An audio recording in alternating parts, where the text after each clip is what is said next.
दोस्तों, ये कहानी बहुत ही डरावनी है और सच्ची घटना पर आधारित है।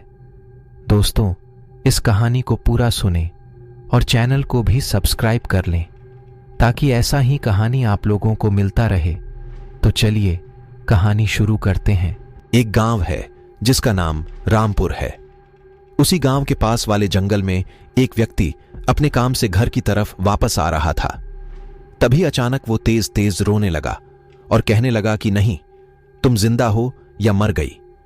पहले उस गांव में कोई भी भूत प्रेत की बातों पर विश्वास नहीं करता था, पर उस दिन के बाद धीरे धीरे गांव वालों के मन में आत्माओं को लेकर डर बैठ गया। रामपुर गांव में कुछ ऐसा हुआ था कि उस गांव में एक औरत थी जिसका दिमाग कुछ ठीक नहीं था। उसका पति भी एक घटना में मर गया था। तब से वह कुछ अजीब सी हो गई थी। कुछ गांव वाले उसे पागल भी कहते थे। एक बार की बात है जब रात में गांव का एक आदमी जिसका नाम बद्री था, वह शहर की ओर कुछ जरूरी काम से निकल पड़ा। गांव से आने जाने का एक ही रास्ता था। बद्री जंगल से गुजर रहा था कि गांव से कुछ दूर ही जंगल में उसे एक औरत की लाश पेड़ पर लटकती हुई नजर आई। वह एकदम डर गया और भागता हुआ गांव वापस आ गया।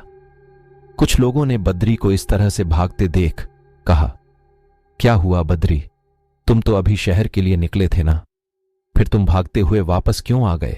तब बद्री ने बताया कि उसने अभी किसी की लाश को पेड़ पर लटकते हुए देखा है और वो लाश किसी औरत की है। देखते देखते सारा गांव वाला इकट्ठा हो गया कि क्या हो गया, कहां है लाश, चलो चलकर देखते हैं।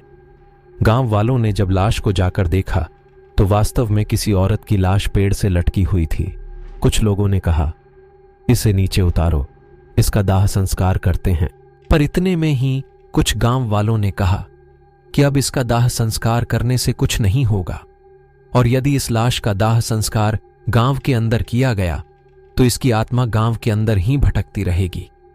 इस आपसी बहस के कारण गांव वालों ने उस औरत की लाश को पेड़ से लटकता हुआ ही छोड़ दिया और अब वो आत्मा बनकर गांव के हर आदमी को नजर आती है। गांव वाले अब उस औरत की लाश का दाह संस्कार भी नहीं कर सकते हैं, क्योंकि आत्माओं का कभी भी दाह संस्कार नहीं होता है।